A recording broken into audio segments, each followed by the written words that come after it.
Welcome back, everybody. TadashiiPasu here, bringing you not necessarily a game, perhaps, but actually, it's going to be kind of more of a travel vlog video, if you can tell from the title down below. So over the past week, I went to the Samsung Developer Convention, or SDC 2016, however you want to call it. It's all the same thing, and that was located in San Francisco, California. So it's been very entertaining the past few days, and I enjoyed it a lot. So this is gonna be like kind of like all the videos that I took while I was there, and just kind of like explaining like some of the things that went on, because it was some really cool stuff, and I got some really cool stuff. And if you haven't been paying attention to my Twitter feed at TadashiiPasu, you may have missed most of the things that I went over. But so from takeoff in Chicago, Illinois, to touchdown in San Francisco, California, we checked in. Well, when I say we, I mean me and a group of people from ACM. ACM being Associated Computer Machinery. So pretty much anything that has to do with technology or advancements in technology, that's kind of like our club. And so we checked into the Hilton Hotel. It was a very nice hotel, but way overpriced for how long we stayed. It was ridiculous. But so for the first day, it was just pretty much just getting to the location, just kind of getting settled into our hotel, so that way we can get ready for the actual convention. Unfortunately, the day we arrived, they were doing like a whole bunch of workshops and things that we happened to miss because we had to finish up finals and everything like that. And honestly, being able to just attend the convention was an incredible privilege, and I'm so happy I got to do it. On our way there, actually, we passed by these lovely group of protesters, as you can see here. It's quite entertaining. Yeah, I honestly, like, as we were passing these people, I had no idea like what they were trying to get across or anything like that. All I know is that I never actually seen protesters like that, so it was just kind of like interesting to see. And I know it probably wasn't a good idea for me to videotape them in case any of them happened to be aggressive, in which case, that would have been totally terrible on my part. But then shortly after arriving, I did try to take a short video, as you can see here, trying to like explain like what I was trying to do there. But everything else was so loud in that room that you can't really hear me, even if I did stop talking at this moment. But so pretty much I was just saying like, this is TadashiiPasu, this is SDC 2016, I'm just like trying to get everything across. Now this part in particular was really cool. It was them showing off SoundCamp, Samsung SoundCamp, which is available to all Samsung devices, and just being able to like do this kind of music work with Samsung devices was very entertaining. I got to play with them a lot. But I'll just kind of like shut up and just like let you guys just kind of watch this. Just like anyone else, I need love and water. I live in a small town and I always will. I just say thank you.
So now that did show off like quite a bit of like the looping mechanism that SoundCamp does have, but they do have like the individual instruments, and those are actually very responsive as compared to like most virtual instruments and things like that. They showed off the Resin IO, which is kind of like the Arctic program, so pretty much they allow you to pretty much like update and like remotely access devices and update them. Because say for instance you had a device somewhere like up on the Statue of Liberty or something, and that you needed to update it, you don't want to be the person that has to climb all the way up there to just hit update now. They have the ability to remotely update things. Like say if you're like if you happen to leave your phone at a friend's house, and if you didn't update it now, you wouldn't be able to use it for like 24 hours, because that's how long the update takes. You can access it from your computer or any other secure device and just kind of like update it that way, so that way it gets the update, and when you get back to it, it'll already be done and things like that. So, and then there was also Maps in is very cool from what I saw. Here's the as well, you can already see like a little bit of like what it's like, but to give you more perspective, it's pretty much like much more accurate and intense 3D map modeling with quite a few variations, things like the Matrix or Gotham, as you can see with the black buildings. Another thing was that it's also capable, compatible with VR. So you can, so people that are doing things like game development, like I would like to do, all I have to do is I can use those for references, and it has building scaling and all that to pretty accurate measurements. So I mean, that was pretty cool. And then afterwards, get some free time, and I went downstairs to the second floor because the keynote was on the third floor. And this is all the first day, like first day. That was just like up until like 11:30. Okay, so that was a lot to digest, but we are now free to move. Hold on. Yeah, but look at all of this. It's awesome. More stuff. Now I know that the game booth is somewhere. I have to find it before the VR talk is in like 10 minutes. And then shortly after that little clip, I got stopped by some people because I was just kind of like looking about, and they happened to notice me looking at them, which is kind of an awkward thing, but I mean, they were there to show off what they've been working on, so I'm kind of interested in just kind of like everything in general. So they stopped me, and I kind of went into details, so I'll just kind of like play that little clip there. Okay, so I just had a little like a bit of an encounter with a few people. What they had was just like a little device that's put on like any helmet, and what it does is it sends vibrations and it sends the audio through the helmet. And pretty much it just allows for like hand-free communication and like music and things like that. It's really cool. I'll probably have to explain it a little bit more in detail later, but it's really cool. And I thought it has a lot of utility use, and I think like they have something really cool going for them. But now I found the gaming booth, so gonna see what's this all about. And I didn't really do a good job explaining what it was. The device that was created in Samsung C Labs, it's called a head. So like I was saying, it's kind of like a triangular device that you just kind of put on any helmet. It's just like an attachment. You don't need a specific helmet. It's very compatible with just about all helmets. So you can put on your skiing helmet, your biking helmet, a racing helmet if you happen to be into that thing, or just like like if you do four-wheeling or mudding or anything like that, you can just attach it to your helmet. And the way the sound comes through is, like I mentioned, it's like vibrations, so that way it travels clearly through the helmet, and everything is very audible. It's not muffled or anything. It's very clear, and it comes across very easily. So if you just link it to like a phone or something, you can receive and listen to music, and receive calls and listen to music and things like that. It was very, very interesting on how easily how clear everything came through, and there didn't really seem to be much interference with the helmet being there. But again, it was a really cool thing. It's called Ahead, AHEAD, in case you didn't know how to spell it for whatever reason. I mean, sometimes I happen to be, I happen to be challenged when it comes to that area. Only on occasion. On occasion. Don't think I'm some ninny. But anywho, so then I found the game booth, as I was showing just a little bit. The people there were actually kind enough to videotape me a little bit as I was playing it, and I was kind of giving commentary, but again, everything else in the place was incredibly loud, so hearing me from this distance that they were videotaping me from was kind of near impossible. But I mean, from my personal impressions, the Gear VR, which I actually do have a copy of, the Gear VR moves very there's very no low latency. There's nothing it doesn't make you sick, or not me personally anyways. Everything tracked very smoothly. It had full rotation, and one of the things is that the Gear VR has no cords, because it's run off of your phone, and it's really cool how it works like that.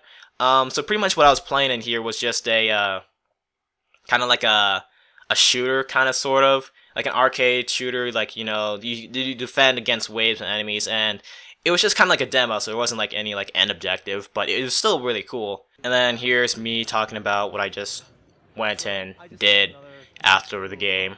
It was a lot of fun. It was a lot of fun to do all these things.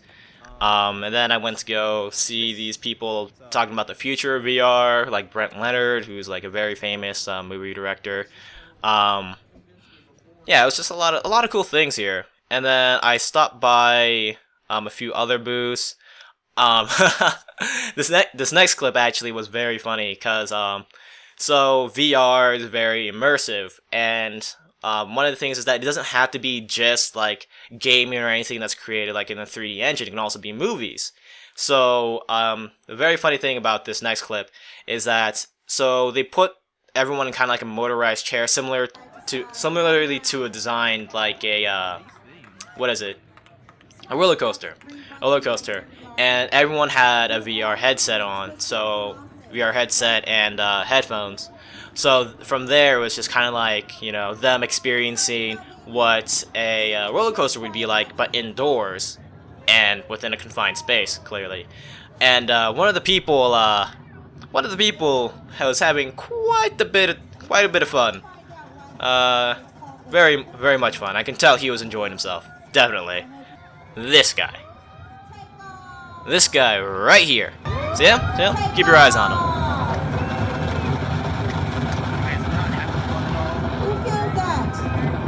Who feels that? You seem like a very quiet bunch. You are on a roller coaster. I want you to have some fun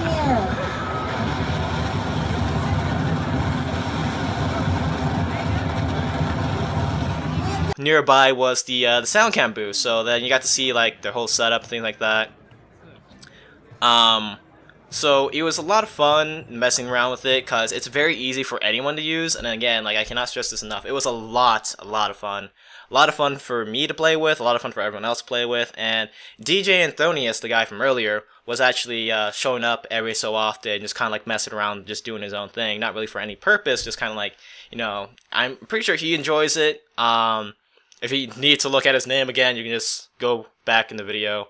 You'll see. Oh yeah, so a thing I didn't exactly explain here was those little short clips that's playing on the screen right now. Those are actually different and various games that you can play with a VR headset. So that was kind of like what the Unity was showing. And then I saw Red Hat. I didn't know what the hell Red Hat was, so I was like, okay, let's just go back over there. But anywho, at the Unity booth, I got talking to one of the evangelists, and he was a really cool guy. Oh, first things first though, this little clip here, this is another project that was all created and rendered in Unity, and this is rendered real time. So for those of you who don't know like the difference between like pre-rendered or real time rendering pretty much it's like in the game space. This is the game actually running. So it's not like a cinematic that's already like been through so much processing that now everything is smoothed out. Real time is pretty much this is the time that you're able to interact with it. So the time that you're able to like move up on, like if you're able to move in the game, like that's the time that's called real time. So like if you're playing like Dragon Age where I'm moving about and like killing people, that's real time rendering and it looks great. But that game was just like on an entirely different level. Now, for the most part, all of that was just kind of like cinematic to show off like what Unity is capable of, and it's showing off the Unity 5 engine, how it has new light mapping and different effects. But I still need to learn again. But it was really cool short demo.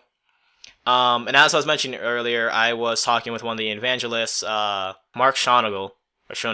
I don't know. I never really caught how to pronounce his last name, but he was a really cool guy. He was talking to me. He got me informed about some of the few new things about Unity 5 that was kind of like I needed help on, and as well as that Unity does road shows, which I don't know how that missed me, but Unity road shows definitely something I should look into. And if any of you happen to be interested and you do a Unity road show, it's pretty much just like they take an entire day and go to like a major city or somewhere and it's just an entire day that's just like a workshop, and they just sit you down at a computer and everyone just does hands-on experience working with Unity and building a game. And it's all done together so you all understand and you can ask questions. There are many people there. I'm sure you can find other videos about it online. It's fairly, I think it's fairly big. I don't know if there's any in my particular area nearby soon, but you can also vote for your city to be something. All of the things I'm saying, they're not like any sort of like paid advertisement or anything like that. It's just that I happen to like these things a lot, and I think I should like let you guys know what I think is cool, because it's just kind of like maybe you also have an interest in these things, and maybe this might be something you're interested in. It's not me trying to be like, hey, you should blow money on this because this is cool. Wink. No, it's not that. It's just like, it's cool to me, and I like being able to promote things that I think are cool. So I don't need money to do that. I mean, if anything, I'm promoting gaming as a whole with my entire channel, but that's beside the point. So, I also went to a few breakout sessions, which is kind of like, just like kind of informational sessions where people explicitly like say like, what they're working on, what they're doing. And this one is called Fuse, and it's a very simple, it was a very simple way for people to build apps, and it's definitely something worth is interesting to work on, and it works similar to like HTML and things like that. So I was just kind of like doing short little videos, like saying, "Hey, this is a breakout session." But it was really cool. This clip here actually, this clip here shows off Ubuntu, which is kind of like what was it? It was kind of like a service that it was a service showing off. It's a service that's been around, and it's kind of like how there's like Windows and Mac. It's kind of like the third and Linux, and then there's like the kind of like the fourth option that's kind of like there, but not many people use because this is kind of like the backbone of everything. So Ubuntu was showing off their capabilities of using voice commands to manage a separate device, and that little ball there was reacting to the voice commands and is taking input from a microphone, sending signal to the device, and the device would react.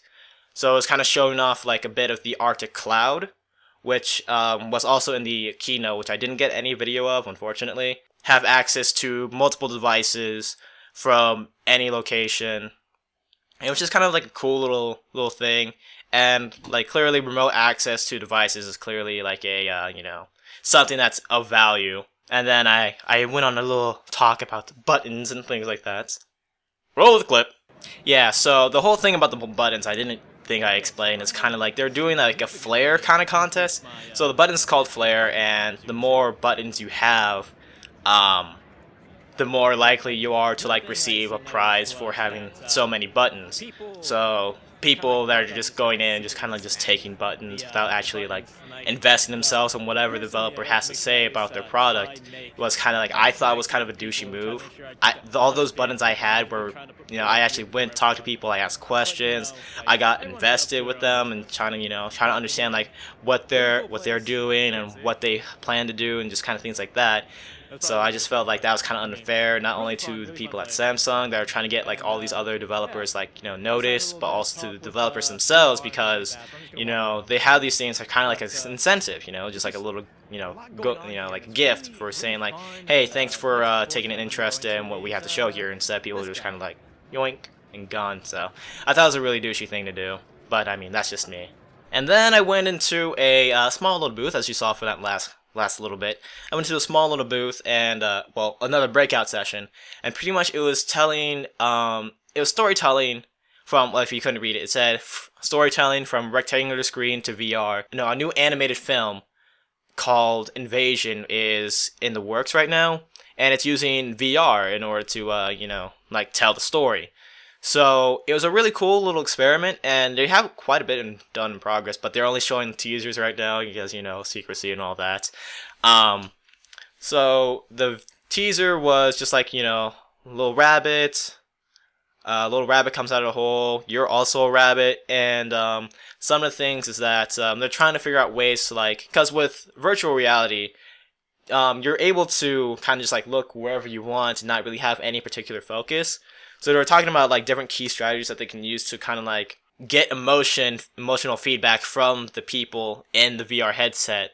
And it's kind of hard to do that because like they're mentioning certain cases where people were just kind of like looking off in the opposite direction while like a spaceship was flying down, because the spaceship was supposed to be like the key thing in the frame, but it was gone for like, you know, like maybe like a half second too long, that people lost focus, started looking off elsewhere, or just didn't notice it at all, and just completely missed the entire scene.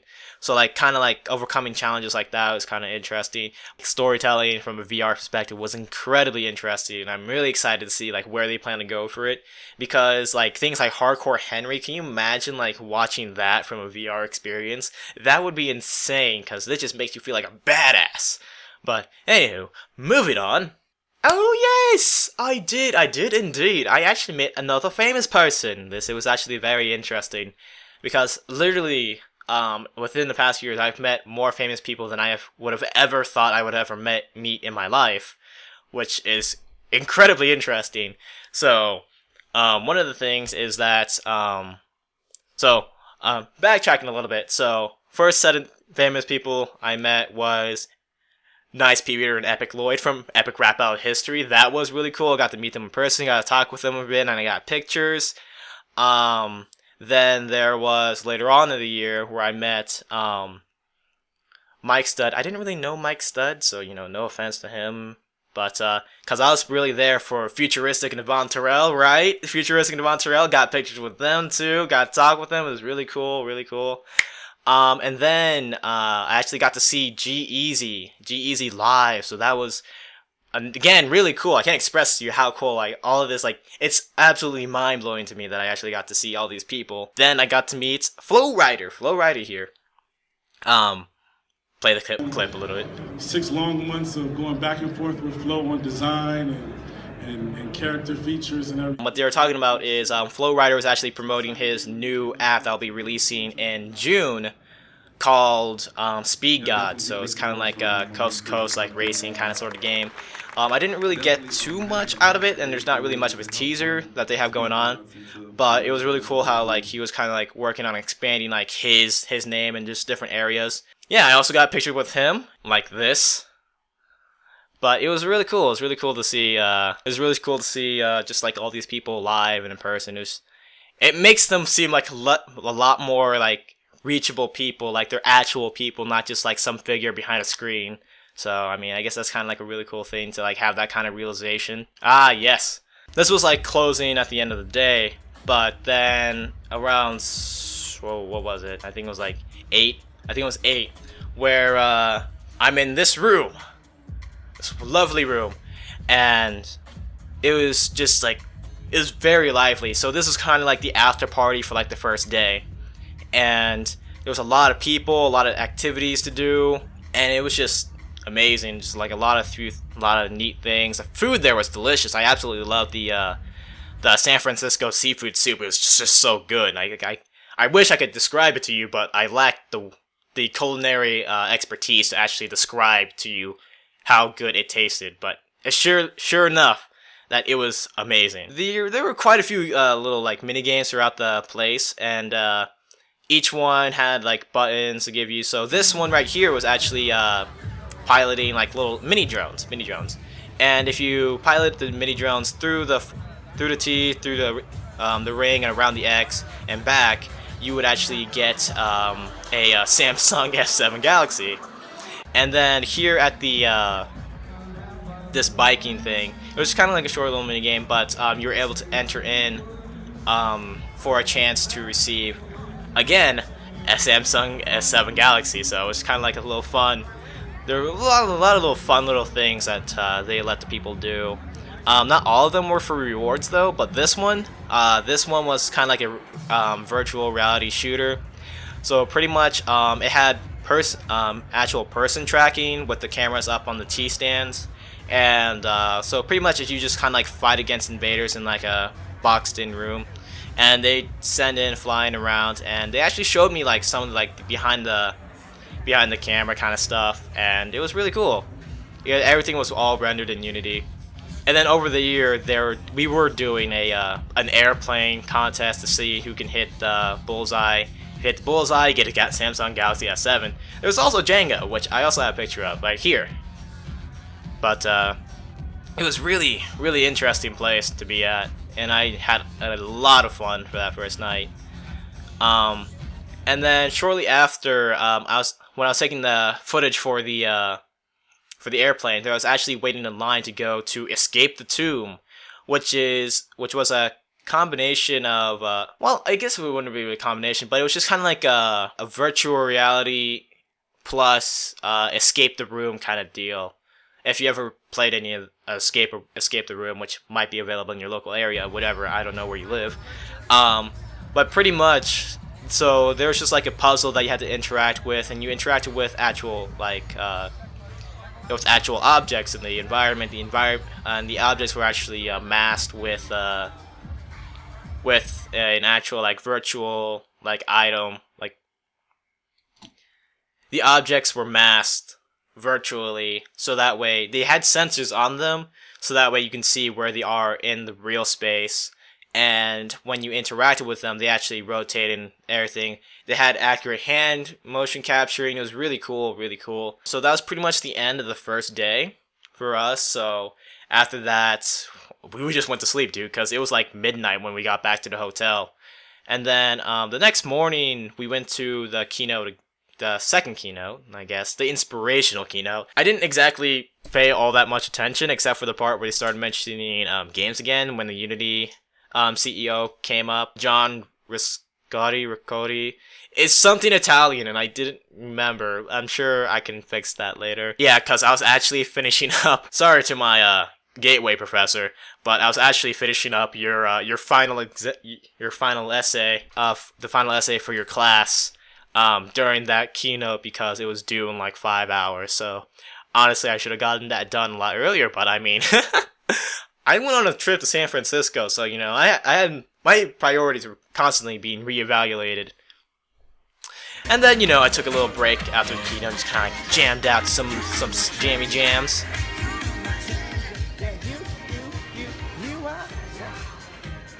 But yeah, I just love like being in the social lounge, because social lounge, like, there's a lot of music. People are just kind of like, you know, it was also a good place to recharge your like any electronics you might have had. And then DJ Anthonius, like, he just shows up every so often, like I said before, just kind of like messing around, showing up people on the Samsung SoundCamp. It was a lot of cool stuff. Most of the stuff was still the same from like day 1 to day 2, in case you hadn't had the chance to like visit other booths. But it was a lot of fun, and I know I said that a lot. It's just, it was an amazing time, an incredible time. One of the really impressive things that I saw was these people from Leap Motion. They had created a little device that works in tandem with I'm talking for a while. That works in tandem with any virtual reality headset. So to give you kind of some perspective, the device was only about like this big, I'm not sure how well you can see, and it's only about like that thick, and all you have to do is attach it to the front of your virtual reality device. And here's a picture of it. It looks like that. Actually, I'll just roll the clip and I'll talk over it. So pretty much the device creates like skeletal figures of your hands, and it actually senses the distance between that, and kind of like takes input from those figures, as you can see from the demo. And then he tries it on for live, and so he can mess with his hands. It looks very real, and it's very accurate in tracking. He's moving his hands really fast, but he's doing it on purpose to show off like how well it can read his movements. And keep in mind that during this entire demo, that he's not using any controller. It's just virtual reality headset plus Leap Motion. That's it. There's nothing else besides the laptop that actually runs this simulation. So he's able to just manipulate the objects. In fact, actually, I'll just kind of like shut up and just kind of let you guys watch this, because it's really cool, really cool. And so one of the things I'd like to say is, you know, right now, you guys are watching me use a computer. You know, you're watching me use a laptop. But it doesn't feel like I'm using a computer. It doesn't even feel like I'm using technology. It just seems like, you know, I'm a person in a space being human, which is a really big deal. We've never really achieved this before with technology. Even when you're using a phone, you're using a phone. But right now, it doesn't feel like I'm using anything. I'm just using my hands. I'm a person in a space being human. Action, and I want to show you guys some more complicated stuff, like menus and buttons and things. So what I'm going to do is I'm going to take my left hand out like this, and I'm going to flip it around. I'm going to bring these buttons out from behind my hand. And this is we call this a virtual wearable interface. So it's kind of like I have this wearable device, but it kind of floats around my hand or can be attached to my hand. So I can take my other fingers and kind of. So I'm going to push this button right here, the little sphere you see, and then if I pinch, I make a sphere. So I got a little snowman. Okay, skip. I love the skip for a second. Cool. So, you know, everything's very physical. So I can now I can start to build all these more complicated things like this.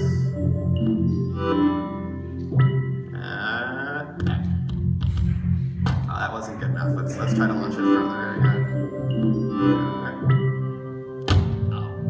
I'm right on my head. Okay. So now I can, you know, do things like this. Let's see. I can go. Yeah, and you don't have to program any of this. This is all just natural results of a physical interaction paradigm, basically, and which is a big deal. And so let's see. That's physical interaction, abstract interaction, hierarchy, menus, things like that. I guess let's see. I'll do one last thing. Give myself some blocks. And then let's turn off the gravity, like that. So now I'm in net zero gravity, so I can do these very subtle. Let's try to just spin it a little bit there, like that. I'm in space. And I can still make things too, so I can do stuff like, I can launch some things, little satellites. And let's see, I can also do some Heineken's.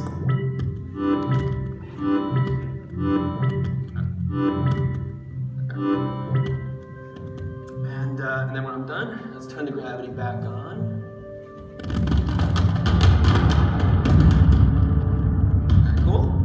So, this is something that we built. Okay, so, you know, that was really, really amazing. I'm really excited to see, like, where virtual reality ends up. He actually talked about quite a few, like, really cool concepts when it comes to virtual reality. A lot of them really complicated, and I'm not going to get into it in this video. Maybe I might do it, like, later on, like, one of my Let's Play series, when I talk about it, maybe with, like, Sham Warrior or someone. But, cutting it short there on that little thought. Up next, we have Protostar from Epic Games. So those of you who don't know Epic Games is the current producer of Paragon, the new MOBA also coming to consoles as well as PC. So Protostar, this game here, it's just this is all like very high-end like rendering and capabilities. This is a game. This is not just like just a cinematic. This is an actual game that is actually in production. The main thing about this game is that this is all run on the Samsung Galaxy S7, and it looks beautiful. In fact, the quality of this game in terms of like rendering, graphics, and fluidity surpasses that of the original Gears of War for the Xbox 360. So that was just absolutely mind-blowing. And during this this little presentation, they also handed out these bags which actually contained the core assets for Protostar, as well as a voucher for Samsung S7 Galaxy, which was absolutely mind-blowing. So that means I'll be getting one in the mail like in a few days or so, within next week, something like that. And I'll be actually able to like mess around with this and kind of like explore like what kind of possibilities it has. But the game looks absolutely gorgeous, and in fact, this is run on a phone. It surpasses one of the previous gen consoles, which is absolutely mind-blowing. And it doesn't, and this is like also working like with Vulkan to kind of like, you know, increase the efficiency of the game as it runs. And I know a lot of this might be just jargon for you people, but For those of you who actually like know a little bit about technology or about like game design as a whole, this is incredibly efficient. If the device is heated up, it only takes 6 seconds for it of just like near nothing to just for it to cool down. The device itself is amazing, and again, I'm not like a paid advertisement for like Samsung or Epic Games or anything like that. Don't take that out of context. I'm just saying like this stuff is really cool to me, and I just had a great time just like experiencing this stuff firsthand. So when I do get the device, I'll be able to mess around with these assets and just kind of like mess around with the game as a whole. But they gave out a lot of cool things at the conference, and I'm really fortunate to have been there. So this is just kind of me just like heading downstairs, just kind of to go claim myself a little reward just for being here at SDC 2016. And yeah, that little reward just so happens to be a Gear 360. Oh my gosh, it was just honestly like I had no idea. Like I was just content with just being able to just arrive at the event. Yeah, I actually have the Gear 360. Like Gear 360, absolutely phenomenal. Here, it's kind of there's a lot of glare on that. But yeah, I got the Gear 360, so it's pretty much it's a camera that's able to take 360-degree video. That roller coaster ride that I showed previously, that was actually taken with the Gear 360. So they were able to capture everything real life image and have it be used for VR, which is actually really interesting. So that's also another thing that people were also talking about. Is like how like if you're buying for a home, you want to like know what the home looks like. Instead of like using just like videos or like pictures, you can actually just like put on a VR headset and you can just explore the home as you want and just kind of look here and there and wherever. And I thought that was also another real cool way to use things, because it can also be like real estate, so that way you can know like what you're buying ahead of time. And it's just a really cool thing that people just come up with. Up here on the 3rd floor, I didn't exactly do such a good job of taking in everything. Over here on the 3rd floor, there was like a lot of things I didn't really pay all that much attention to, because I was literally on the 2nd floor for like the majority of the time. But up here on the 3rd floor, there's a lot of cool things. One of the main things that I was particularly interested in was the Cigna, CIGNA, the Cigna booth that they had going up here. Because actually, during the night, during the party last night, well, not last night as in my time, last night as in the video time, I was actually talking with two of the not sponsors, but just like two of the people from the event, John and Christine, and probably won't ever find this video, but I mean, they were like really enthusiastic about like what they were doing, and so pretty much what they were doing is they're trying to like find ways to make people healthier, because that's what Cigna does. And one of the things is that they developed an app so where it kind of like any pedometer that you can link to like the mobile device. So like if you have like something like an app on your device or a Fitbit or something, you can link that to the app and it'll keep track of your steps, and then the steps will be used as currency, so that way you can buy things or you can unlock certain things in the day. And it was just kind of like a little thing to kind of like get kids more active and things like that. They also had the VR pod, which was just kind of like you just sit and relax inside a pod with a virtual reality headset. And what it does is kind of like a meditation thing, so it can help employees, things like that, de-stress in the middle of the day. So it's just kind of like another really cool thing and help, improve overall work efficiency.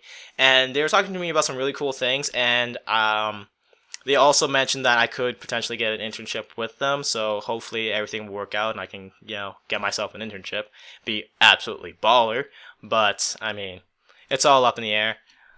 But definitely exciting stuff. Personally, again, really exciting stuff for me. Not necessary for you. And in the previous shot, you probably saw a car. In there. So what that was, the reason why it's not like Samsung's developing their own car or anything like that. So pretty much what Samsung had done is that they created like a little like a device attachment that you can put inside your car, which essentially turns your car into a smart car, because then you're able to like lock your car and things like lock your car, alarm, horn, everything like that. It just turns your car into pretty much a smart car. And the only thing that it can't do is just like remotely drive to your location. Otherwise, that would pretty much just like blow everything out the water. It's like, okay, well, you know, Google's been played.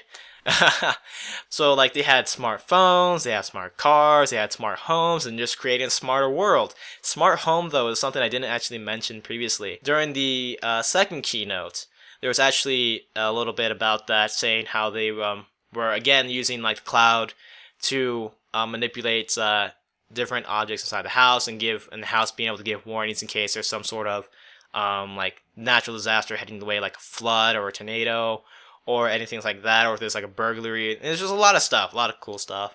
I'm not sure. I'm pretty sure you can try and check Samsung Developer Conference 2016. They probably had a lot more stuff. And of course, I gotta go back and get me some more jammy jams, because, you know, I gotta love the jams. So the rest of the day was actually kind of pretty lag. Big finale for the event, for me anyways, was just kind of like, hey, look what I got, because I happened to win one of those raffle things that seemed like complete bullshit. I got myself a Gear VR. I know I just showed that little clip, but yeah, it's absolutely insane how I actually won one of these in a raffle of all things. A freaking raffle. That thing that I always thought was bullshit as a child, I actually won. And you know what? Faith restored in raffles and lotteries and things like that, because maybe it's not all bullshit.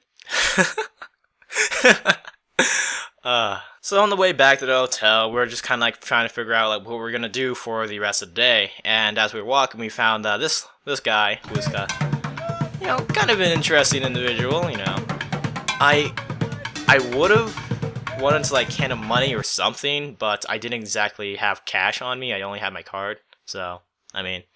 And then, you know, just kind of like driving through San Francisco. So me and Tony, you know, the guy from, a guy from ACM, we decided to go see the Golden Gate Bridge, and I took quite the bit of videos for that. So, yeah, so we were just driving bound for a bit until we actually arrived at the Golden Gate Bridge. So I took a lot of sweeping shots, just kind of like, you know, to take in the environment. It was absolutely gorgeous. Like, I could not express these in words. Like, just being there in person, it really reminded me just like how big the world is, especially considering like the sheer amount of water too. Like, I know, like, I was born like on an island state, and by island state I mean Hawaii, but it's been so long that I kind of forgot. Like, I've become too accustomed to just being in a landlocked state now. But it's just absolutely mind-blowing to just see all of this. It's just I mean, like, I don't really have like any other like descriptive words. It's just like really amazing. Oh, one of the things I did find really cool is that in this particular shot here, this was actually remodeled in a game that I'm very familiar with, and for those of you who might know, the game is actually is San Andreas, Grand Theft Auto San Andreas, and I saw that and I was like, why does this look so familiar? I've never been here in my life. And then it hit me, it's like, oh my gosh, this is part of that one mission. It's just kind of mind-blowing to see like an actual place that was taken from real life and actually incorporated in a video game, and actually being able to recognize it like almost as if it was something natural for me to actually see.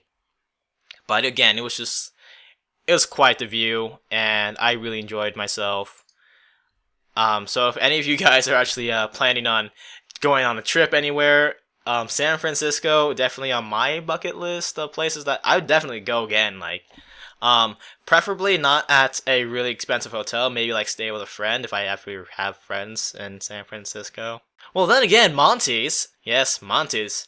Montes from his YouTube channel, his Twitter. Montes actually lived in the like an hour away from San Francisco. Unfortunately, I couldn't go see him because he was busy and I was kind of busy for the first 2 days, which is kind of when he could have.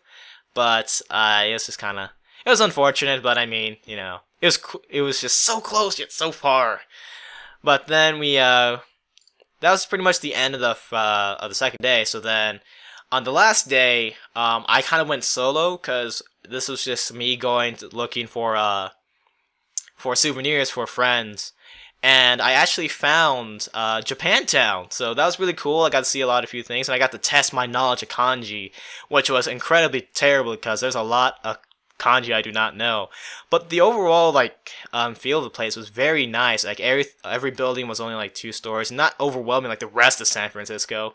And it was just very nice. And now that that little clock, well not, and that little stand tower, I was actually able to read the kanji, and it said Nihon Machi, which is Japantown. But I just thought that was a little cool because like I can read this, and it's not in a textbook, and it's just like just little moments of serendipity like that. I guess it wouldn't really be serendipity, but just little moments of just like discoveries, like I actually learned things. How awesome! But yeah, there's a lot of cool things. Giggity, giggity, giggity, giggity, giggity, giggity, goo.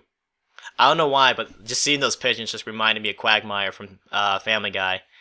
I don't know why. It just the way the heads move. I thought it was like that. But anywho, it was really cool just kind of see like the different cultural sides of San Francisco. Actually, the night before, after we got done with day 2 Samsung Developer Convention, we actually went. We also went to Chinatown to go eat.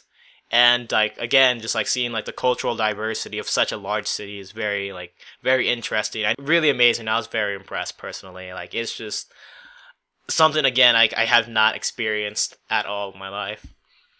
And then, as all good things, it had to come to an end. So I had to go leave for San Francisco. And actually, one of the crazy things is that so our original flight back to Chicago actually was delayed by 5 hours. So if we had went on that plane, we'd have arrived sometime around like 6 in the morning. And we actually had things that we had to do like later on that evening back in Chicago.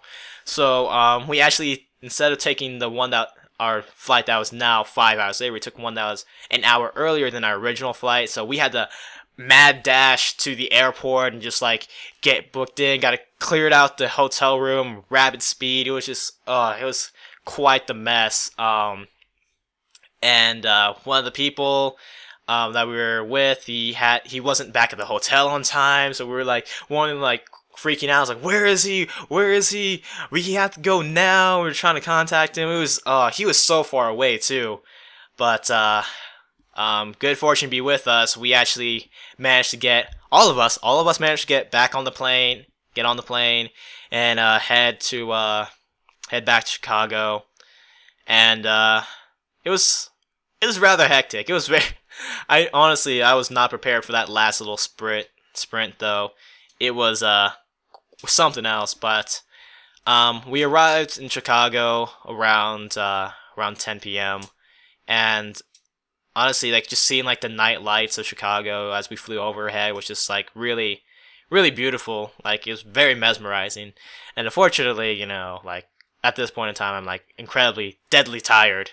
Like deadly tired. Like I would have just like stabbed someone. No, I'm just kidding. I wouldn't do that. But I mean, like it was a great time.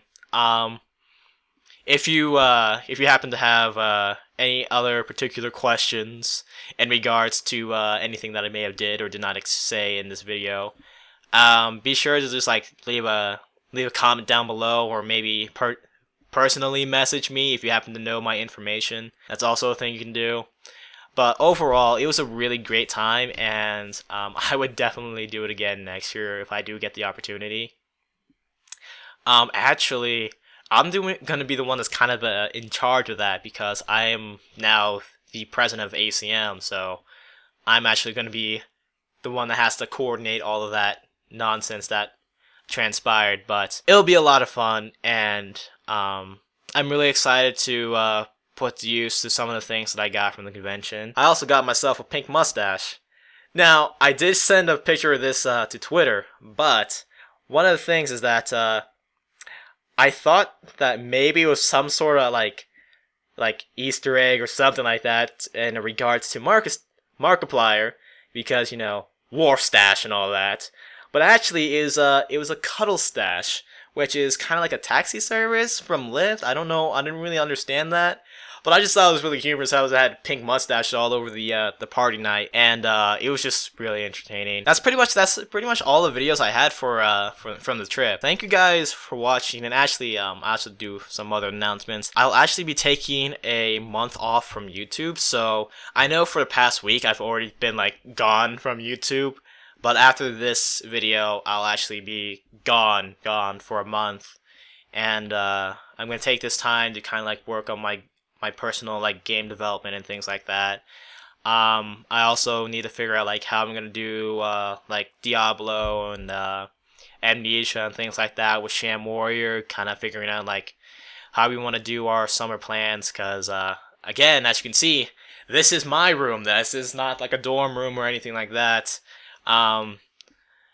So it's kind of figuring out like how we're gonna meet up, because you know he has things he has to do with his family and things I have to do. Well, actually, I don't have a lot to do. It's just kind of like what I want to force upon myself. But I do have a lot of goals that I want to reach at some point in time. So I'll be taking a month off of YouTube again. So there won't be any video posts unless it's just like something really random, miscellaneous. Maybe have some sort of moment of serendipity. The word actually being properly used, moment of serendipity, while I'm doing game development. I think it's something that I think you guys might be interested in. So I might do something like that. I'll try and stay up to date on Twitter, at TadashiiPasu again. I'll try and stay up to date on that.